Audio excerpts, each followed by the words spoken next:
Muito bem.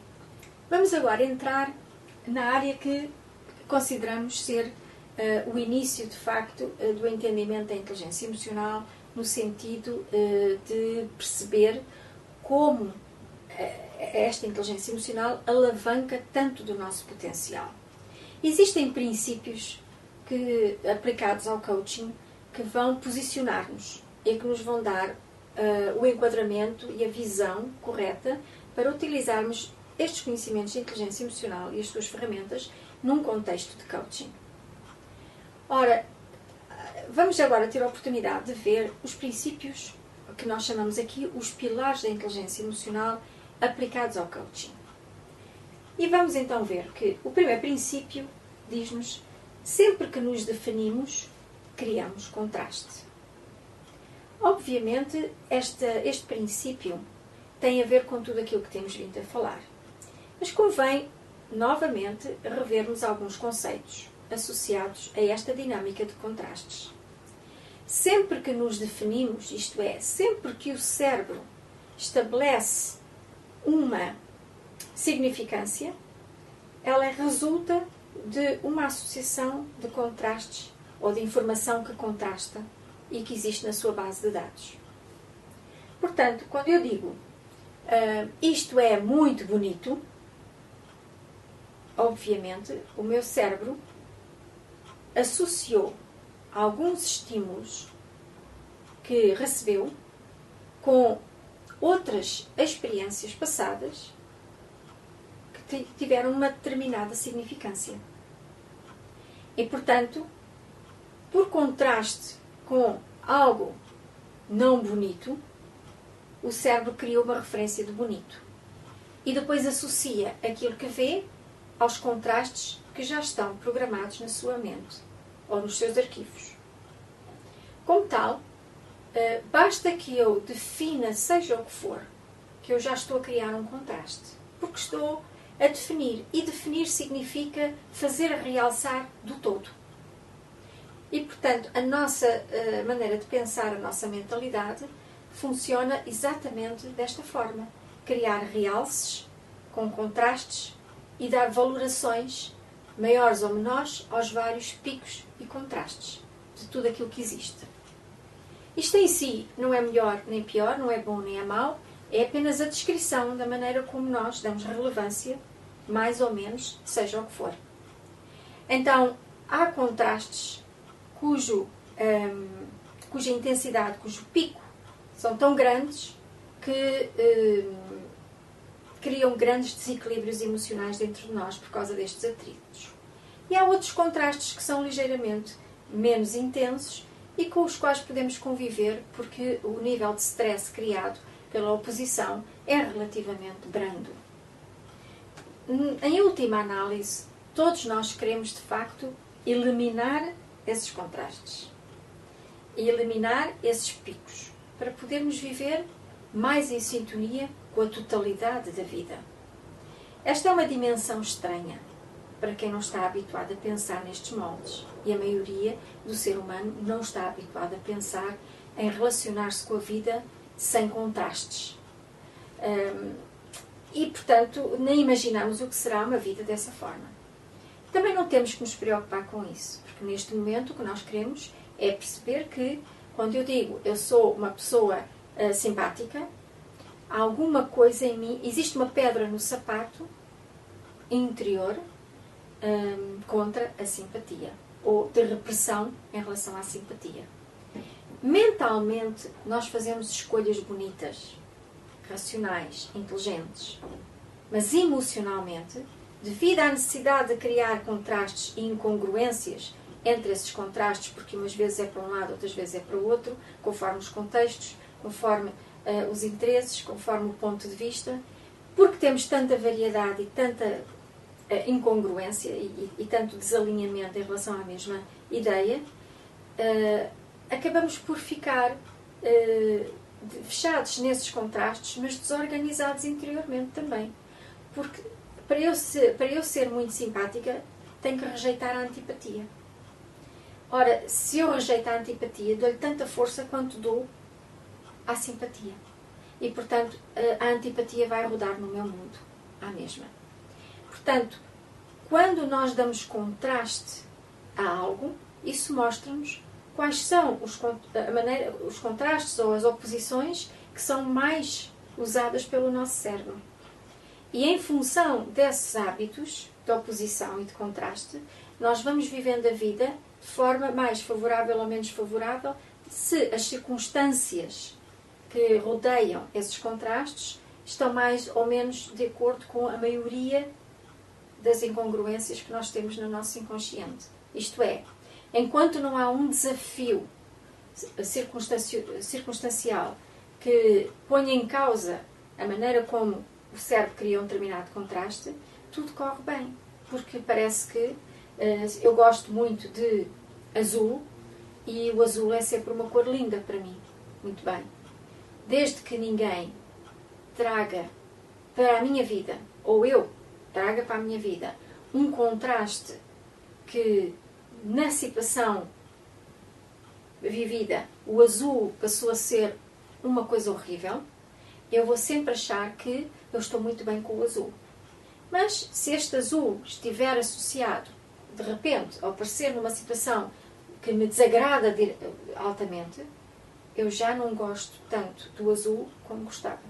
Porque, entretanto, já não estou tão alinhada com aquela perspectiva. Porque outros contextos vieram desorganizar aquilo que estava organizado de uma determinada forma.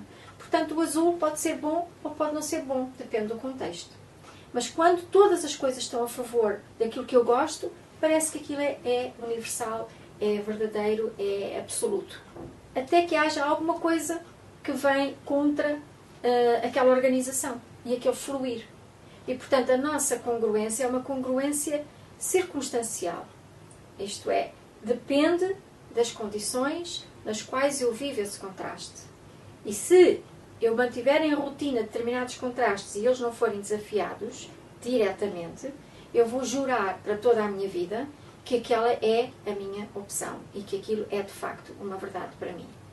Até deixar de ser. E muitas vezes ficamos altamente chocados quando encontramos a mesma coisa que valorizamos tanto num lado ser sujeita a uma outra circunstância e de repente nós reagimos muito negativamente a isso.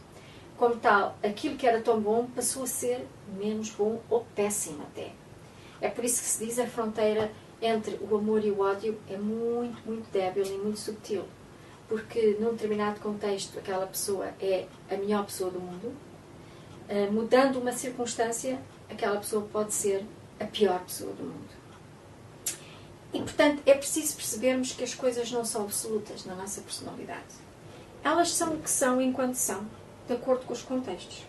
Então, este princípio que nos diz que quando nos definimos criamos contraste é uma absoluta verdade. Porque esse contraste é responsável também pela nossa felicidade ou pela nossa infelicidade.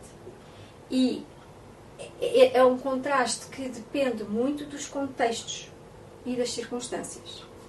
Vamos, por exemplo, imaginar uma pessoa que vive debaixo da ponte.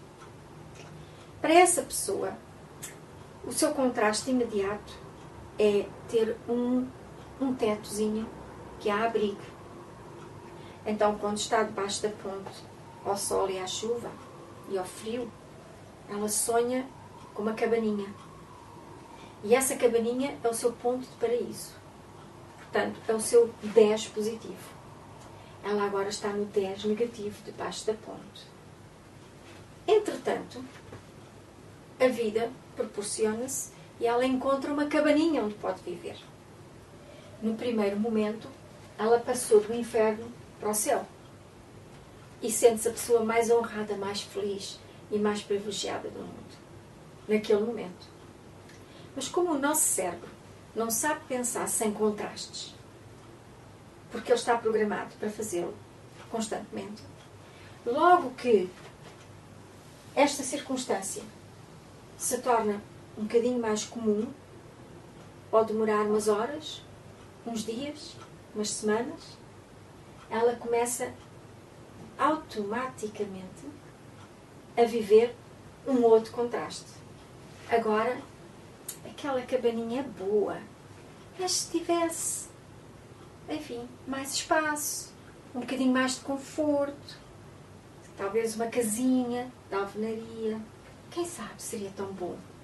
Porque aqui apanha-se muito frio ainda, a madeira é úmida, é uma cabana de madeira, quando chove fica muito, muito úmido, enfim.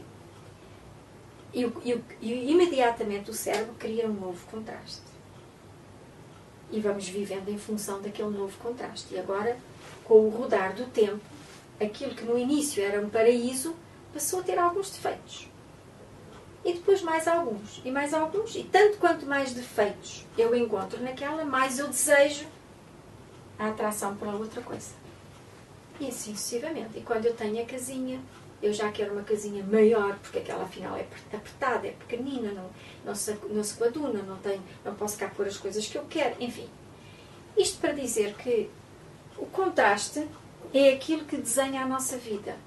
Desenha a maneira como o cérebro vai executando preferências e articulando motivações e interesses, criando exatamente estes contrastes. Muito bem. Até aqui não há problema nenhum. Aliás, não há problema nunca em lado nenhum. É só uma questão de perspectiva. Como vimos no início deste curso, na apresentação, nós nunca podemos tratar os factos, só podemos tratar as perspectivas das pessoas sobre esses factos. E as perspectivas têm a ver com estes contrastes.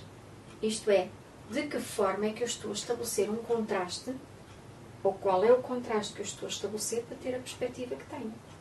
Porque se eu acrescentar ou retirar algum ingrediente àquele contraste, a minha perspectiva muda.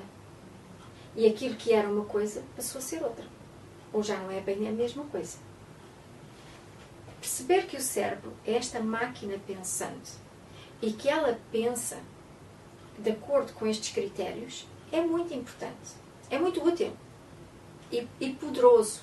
Porque nos dá a chave para ensinar o cérebro a pensar melhor e a dirigir a sua atividade para um tipo de contrastes mais baixo e mais inteligente, que liberte mais do nosso potencial e que não o asfixie numa luta contínua por contrastes cada vez mais exigentes, mais poderosos, mais fortes e consome a nossa vida a toda a hora para conseguir obter mais isto e mais aquilo e mais aquilo outro e mais aquilo outro e nunca sentir o tempo do desfrute e da realização. E isso é altamente importante. Ok? Portanto, quando nos definimos, criamos contraste. Vamos ver agora o segundo princípio. Somos o espaço, a presença, o campo infinito ou o grande observador dentro do qual e sobre o qual as experiências ocorrem. Muito bem. Isto é extremamente interessante e também arrojado para a nossa mentalidade habitual. Se bem que muitos de nós já estejamos a entrar em horizontes bem mais rasgados de consciência, é importante que todos nós nos possamos alinhar numa nova visão de quem somos. A nossa identidade, ou quem pensamos que somos, é basilar para tudo aquilo que acontece na nossa vida, nas nossas percepções, na visão que temos, no significado que damos a tudo. Tudo parte de nós e regressa a nós, como seres humanos. E ainda que pensemos que o mundo lá fora é um mundo exuberante, fantástico, com vida própria, com espaço próprio e com um significado próprio, vamos ver ao longo deste curso que talvez não seja tanto assim. E que nós temos muito mais influência sobre aquilo que vemos do que de facto estamos habituados a pensar. Então, esta questão da identidade é altamente importante. Porque dela depende toda a nossa perspectiva da vida. E toda a nossa forma de viver e de estar no mundo. E como tal, leva um grande quinhão da nossa vida, não é? Ora, vamos pensar um pouco então naquilo que este princípio nos diz. Somos o espaço, não é? O grande observador, o campo de infinitas possibilidades, onde as coisas acontecem. E vamos ver, talvez através de uma representação, numa folha de papel, isto pareça um bocadinho mais fácil e mais viável para o nosso entendimento. Ora, temos aqui uma situação, vamos imaginar, por exemplo, um círculo. Normalmente o círculo tem um centro. Muito bem. Vamos então imaginar que nós somos o campo infinito. Obviamente o círculo também ajuda-nos a pensar no infinito, porque não tem princípio nem fim. Ora, nós somos um campo de potencial. E este conceito os cientistas já começam a abordar através da física quântica, de que nós somos parte do grande campo quântico. E somos intervenientes dentro desse campo e ao mesmo tempo somos o próprio campo. Isto é, interagimos dentro do campo, mas somos capazes de daqui interagir com ele e criar e manifestar, e somos também o próprio campo. Isto é, tanto quanto somos potencial, que é este círculo, somos também manifestação. O que é que isto significa? Que no campo de potencialidade infinita podem cair sementes de intenção criados pela nossa mente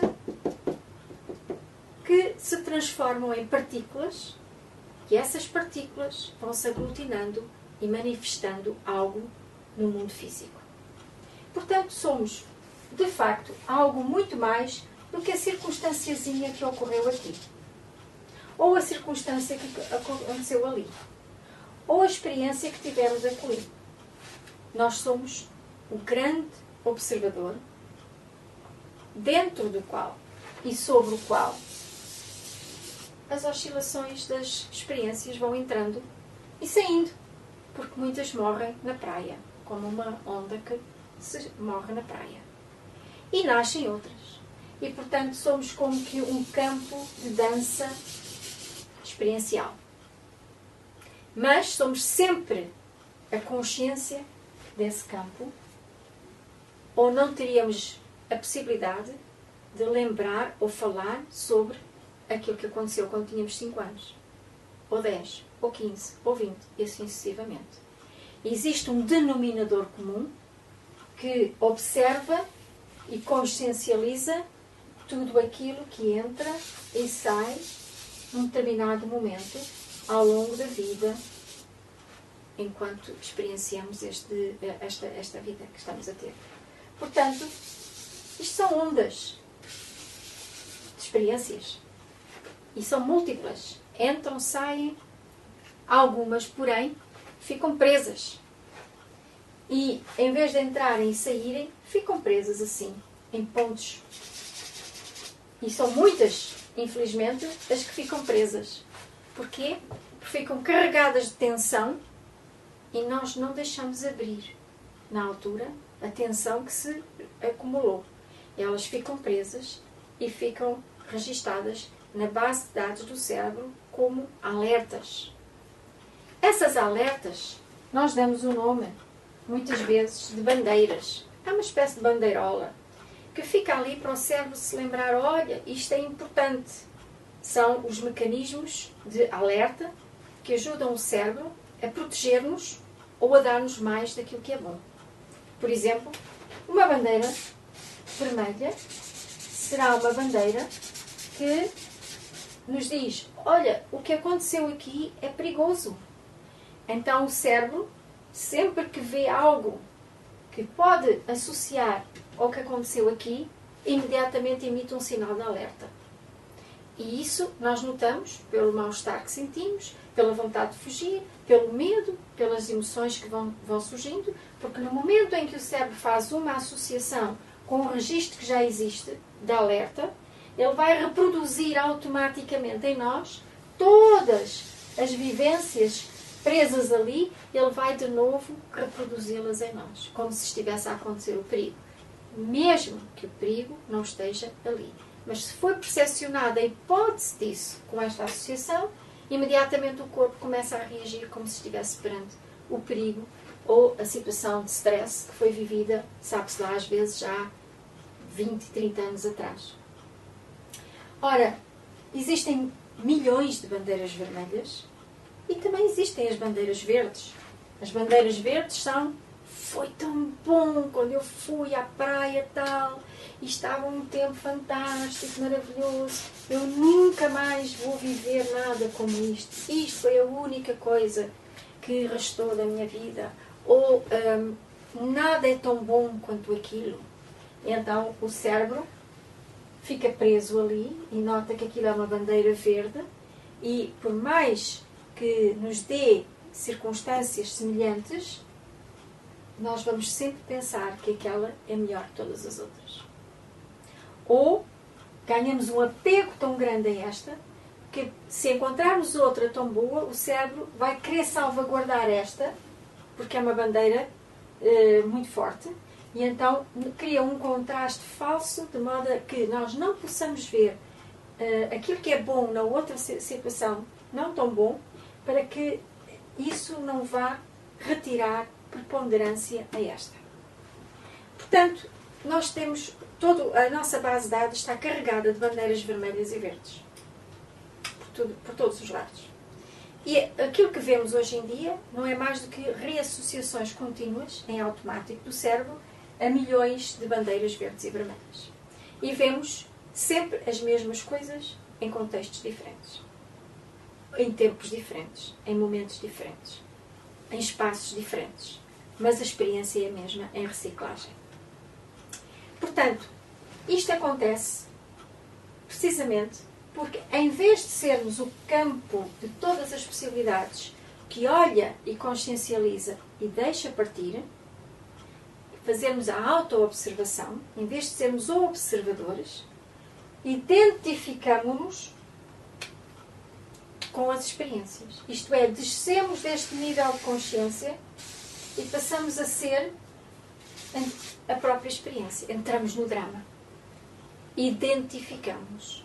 Quando nos identificamos, identificação. Quando nos identificamos, perdemos acesso ao nosso grande poder de observação e de controle. E, portanto, é como se fôssemos o Sol, que de repente se identifica com uma caixa de fósforos que passa por lá e se tenta encapsular dentro de uma caixa de fósforos, esquecendo que é um Sol.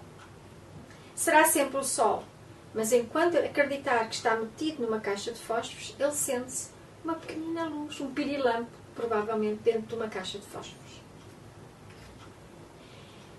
Tudo isto serve para nós repensarmos um bocadinho a maneira como nos comportamos, como o cérebro dita as suas leis em automático e como arrasta a nossa vida, muitas vezes, através de rotinas de repetição de coisas que não têm nada a ver com quem, de facto, nós somos. Nunca nada acontece, nenhum tipo de sofrimento pode acontecer em nós que não seja porque nos identificamos com a caixa de fósforos e deixamos de ser o Sol. De facto, esse segundo princípio diz-nos: nós somos este grande Sol dentro do qual e sobre o qual as experiências entram e saem.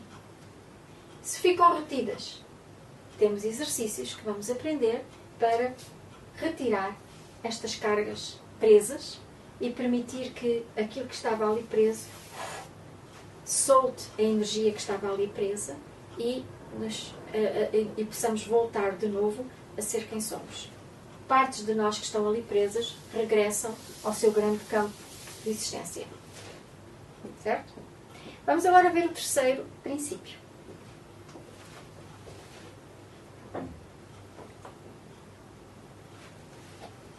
Ora, o terceiro princípio diz-nos: conceitos, imagens, sons e pensamentos são meras experiências. Quando pensamos neste terceiro princípio, no fundo estamos já a abordar algumas destas ideias que vimos aqui. Os conceitos, as imagens, as sensações são sempre experiências que entram e saem. Porque, de facto, todos os conceitos são apenas um toque de campainha para uma série de experiências. Quando eu penso no conceito, por exemplo, justo, justo para mim significa uma coisa para outra pessoa pode significar outra coisa. Ao nível teórico, parece que podemos definir num dicionário o que é a palavra justo ou justiça. Mas ao nível experiencial, a experiência de justo ou de justiça na vida de cada um é absolutamente subjetivo. E aprendemos a justiça ou o conceito de justo em contextos completamente diferentes uns dos outros. Alguns comuns, parecidos, mas nunca iguais. Então, quando eu penso na palavra justo, eu não estou a pensar no conceito. O conceito é uma espécie de um botão, uma campainha, que nós tocamos e entra em ação um conjunto de experiências acumuladas e interligadas que consubstanciam a realidade experiencial do conceito justo para mim. Então, quando eu falo de justo, eu estou a falar da minha realidade. Quando o outro fala de justo, ele está a falar da sua realidade. Aproveitando esta ideia dos conceitos, das palavras, das sensações, podemos até considerar os conceitos um pouco desta forma. Temos aqui uma espécie de iceberg, em que a palavra justo ou justiça é o conceito. Quando ele é ativado na nossa conversa, ou alguém fala connosco, ou nós falamos, ou lemos, ou ouvimos, o interruptor é ligado. E quando é ligado, toda esta informação, que são bandeiras verdes e vermelhas aqui presas, entra em ação. E reproduz imediatamente os seus efeitos no corpo, em todos nós, dentro de nós. Porque, uma vez que aquela bandeira ou aquelas bandeiras são tocadas, automaticamente a energia começa a vibrar igualzinha àquilo que está ali retido dentro de nós. E, portanto, começa a emitir ondas para todo o nosso corpo e para a nossa mente, turvando o pensamento muitas vezes, outras vezes mantendo a perspectiva daquilo que chega a nós encapsulada neste conjunto de experiências. Certo? Então, os conceitos são experiências. São conjuntos de experiências. Uma vez que muitos destes conceitos sejam zerados em termos de atrito, vamos ver que a palavra justo tem um contexto completamente novo, aberto, inteligente e não incongruente como aquilo que serve muitas vezes às várias experiências que fomos retendo e guardando dentro de nós, em toda a sua incongruência circunstancial. Então, este princípio dizendo que as imagens, os sons, os conceitos, são tudo experiências momentâneas que servem associações que o cérebro faz de acordo com os critérios que quer alimentar dentro de si. Uma coisa importante que já agora convém aqui apresentar é que todos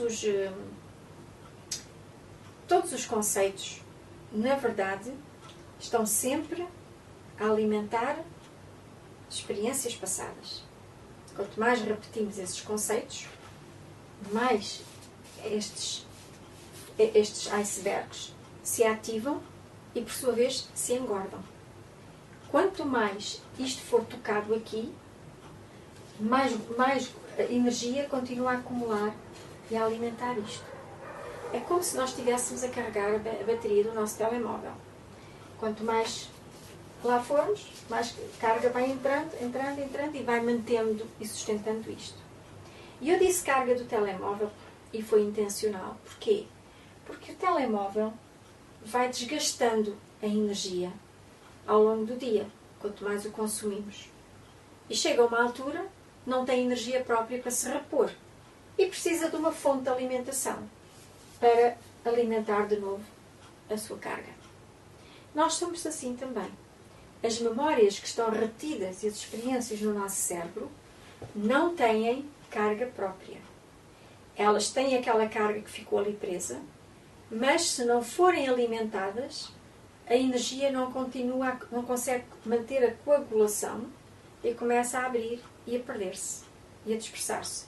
Porque a natureza da energia é a de se abrir e a de circular. Como quando nós fazemos um processo destes de congelamento de energia, ela só tem duas hipóteses.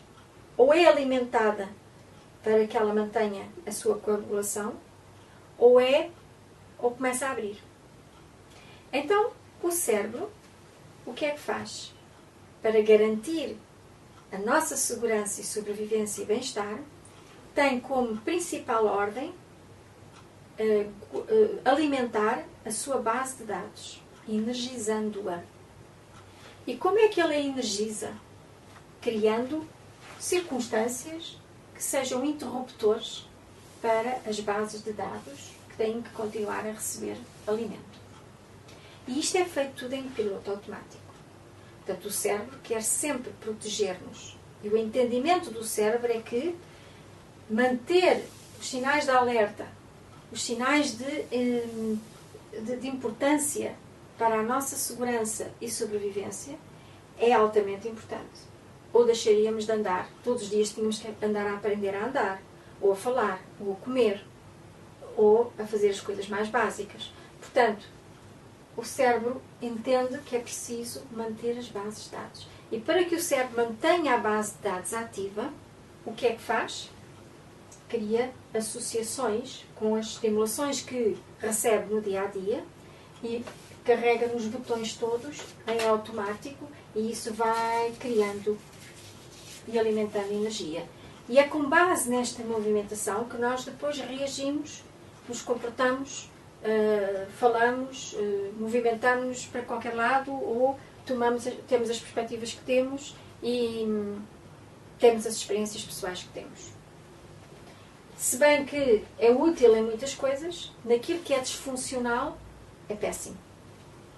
É bom podermos saber que o cérebro em automático alimenta a nossa capacidade de andar, de comer, de dormir, de viver, de falar, de pensar sobre isto ou sobre aquilo. Agora, quando este automatismo reforça processos disfuncionais, não ajuda muito. E aí, nós, por mais que mentalmente e racionalmente tenhamos tomado decisões corretas, o resto de nós não acompanha e boicota. E como a nossa realidade, segundo os cientistas, a cada momento é mais construída pela parte não consciente do que pela consciente, e é a parte não consciente que alimenta isto, acontece que as nossas melhores intenções não acompanham a vontade e os interesses da parte não consciente. E existe em quase todo o ser humano um grande desalinhamento entre o que nós queremos conscientemente e o que nós alimentamos não conscientemente. Ok? E isto é importante para percebermos o que se passa connosco quando queremos uma coisa e acontece outra completamente diferente.